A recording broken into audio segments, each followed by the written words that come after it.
ହାତୀର ଗୁଳିବିଦ୍ଧ ମୃତଦେହ ଉଦ୍ଧାର ଗଞ୍ଜାମ ଉତ୍ତର ଘୁମୁସର ବନଖଣ୍ଡ ତାଳଗଣ୍ଡ ନାଳରୁ ହାତୀର ଗୁଳିବିଦ୍ଧ ମୃତଦେହ ଉଦ୍ଧାର ହୋଇଛି। ଗତକାଲି ସନ୍ଧ୍ୟାରେ ହାତୀଟିର ମୃତଦେହ ଠାବ କରିଥିଲା ବନ ବିଭାଗ। ମୃତ ହାତୀର ବୟସ 10 ବର୍ଷ ହେବ। ନୟାଗଡ଼ ଜିଲ୍ଲାର ଶିକାରୀ ହାତୀକୁ ଗୁଳିମାଡ଼ କରିଥିବା ଏହି ପ୍ରାଥମିକ ତଦନ୍ତରୁ ଜଣାପଡ଼ିଛି। ହାତୀର ଗୋଡ଼ରେ ଗୁଳି ବାଜିଥିବାରୁ ତାହା ସଂକ୍ରମଣ ହୋଇ ମୃତ୍ୟୁ ହୋଇଥିବା ସନ୍ଦେହ କରାଯାଉଛି। ହାତୀର ଶବ ବ୍ୟବଚ୍ଛେଦ ହେବା ପରେ ମୃତ୍ୟୁର ପ୍ରକୃତ କାରଣ ଜଣାପଡ଼ିବ ବୋଲି କହିଛନ୍ତି ବନଖଣ୍ଡ ଅଧିକାରୀ। अधिक सूचना भंजनगर आम प्रतिनिधि राजेश पंडा आम सहित फोन लाइन जोड़ी होती। राजेश, ये वन विभाग पेट्रोलिंग उपरे पुणी थे प्रश्न उठा स्वाभाविक जितेबाला शिकारी गुड़ी हाथीर मृत्यु होता है प्रकृत कारण जदिव स्पष्ट होनी वर्तमान समय केमती तदंत ए शिकारी को केमती चिन्हट करा निहती भाव में मुकेश कहपर एक अभावन घटना घटी जाइए कहीं गोटे पर गोटे हाथीर मृतदेह उद्धार होती केवल हाथीर नॉर्मल डेथ तो नुह ये हूँ शिकारी गुड़ी हाथीर मृत्यु होता खबर आसूची जमती कहुची घटनास्थल जो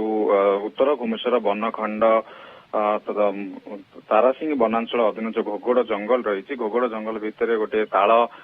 तालगंड गाँव केनाल रही से केनाल रु गोटे गलित शव हाथीर मृतदेह उद्धार होती जदि कहवा पाखापाखि 3 ରୁ 4 दिन हो गलानी हाथीर मृतदेहटी किंतु गतकाली संध्या समय वन विभाग को खबर मिलता जे हाथीर मृतदेहटी पड़ी रही वन विभाग से जाई हाथीर मृतदेह को जबत करथिला। वर्तमान समय सेठारे आज वनखंड अधिकारी समेत पूरा टीम रही शव व्यवस्था करने जो टीम आसवा कथा से आसी पहुंची प्रकृत कारण हाथीर मृत्युर प्रकृत कारण बर्तमान स्पष्ट न होते जहाँ कहुच्छी जहाँ देखी जना पड़ुची जे शिकारी गुड़ी हाथीर गोड़े गुड़ी बाजी गोड़टी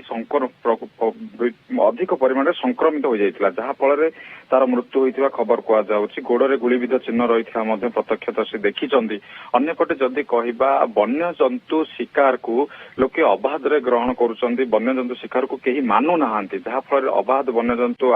शिकार होउछन अनेक समय हाथी हो बाघ हो अनेक समय हरिण हो शिकार हो मरुचंदी किंतु कड़ाकड़ी आईन को आनिबा जदि कड़ाकड़ी आईन को निया जिवो पेट्रोलिंग अधिक हम वन विभाग पक्षर कड़ा पेट्रोलिंग करी जो दोषी मानक जो शिकारी मानक रही से दंड दि जाव ताहले एभली भाव में पशु मृत्युटा देखा कमिबो। अन्यपटे कहुच्छी जो उपांत अंचल गाँ गुड़िक रही घरे घरे सब देशी बंदूक रही जहाँफल से हाथी जितेबाला गाँ मुआ होउची फसल खाइबा से समय आक्रोश मूलक भाव हाथी को फायरिंग करा जाउची बा गोली नछा जाउची जहाँफल हाथी गुड़िक मृत्यु होउची अन्य समय अनेक जो बारह रही अन्य वन्य जंतु माने मृत्यु मुखरे पड़ुचंदी जो भली भाव में कहुच्छी जदि पेट्रोलिंग हाथी सुरक्षा को नहीं जितेबाला प्रश्न उठुची शिकारी प्रादुर्भाव केमती कमिबो ताकू नहीं कि विभिन्न समय चर्चा करा जाउची किंतु वन विभाग निज दायित्व ठीक भाव में करूना कि पेट्रोलिंग ठीक भाव में करा जाउनी कि हाथी को सुरक्षा बा शिकारी ठीक भाव में नजर रखा जाउनी कि ताकू नहीं मध्य प्रश्न उठिबा स्वाभाविक। निहती भाव में मुकेश कहुपर जमती आपन कहते पेट्रोलिंग जदि आम वनखंड अधिकारी सहित आलोचना करुँचे नियमित पेट्रोलिंग हाथी को ट्रैकिंग हाथीर गतिविधि पर लक्ष्य रखा तथापि अनेक समय शिकारी गुड़ी हाथी मानक मृत्यु होची जदि अन्यपटे जदि पेट्रोलिंग कड़ाकड़ी हम बा जो शिकारी मानक दंड विधान प्रक्रिया जदि अधिक परिमाण में हम ताहले जाइकी से वन्य जंतु को आक्रमण करने भय करेंगे शिकारी माने जहाँफल पुलिस वन विभाग को सहयोग कर आवश्यकता रही मिलित पेट्रोलिंग कर गाँ गाँव में जो देशी बंदूक गुड़िक रही से गुड़िक जबत करने सहित शिकारी मानक गिरफ करने स्थानीय अंचल दाबी होची कहीं हाथी मृत्यु को सबुठ गुरुत्वपूर्ण गुरुतर भाव नि सरकार राज्य सरकार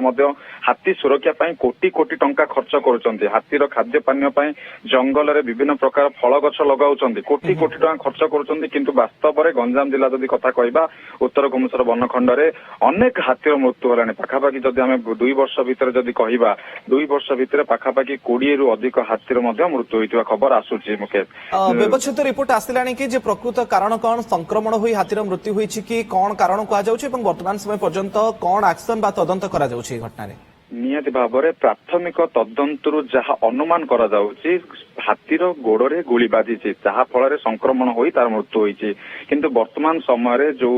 टीम रही सब व्यवस्था टीम रही हाथी सुरक्षा को नहीं बड़ प्रश्नवाची वन विभाग कार्य दक्षता कार्य शैली को नहीं वर्तमान समय पुणी थे उठी प्रश्न। धन्यवाद आपनकर तमाम सूचना राजेश। गाड़ी किଣିବାକୁ ଭାବୁଛନ୍ତି ତାହେଲେ ଆସନ୍ତୁ କାର ବାजार ଯୋଠି ଆପଣଙ୍କୁ ମିଳିବ लो प्राइस कार ठु आरंभ करी लग्जरियस कार्स 10,000 किलोमीटर पर्यंत वारंटी और अफोर्डेबल प्राइस रे औ हां एबे आपनकर फेवरेट कार बाजार रो सेकंड आउटलेट खोली जायछि ऑपोजिट ऑफ एसोटेक वॉल पहाड़ भुवनेश्वर ताहले एबे लो प्राइस रे लग्जरियस कार किणंतु केवल कार बाजार रु।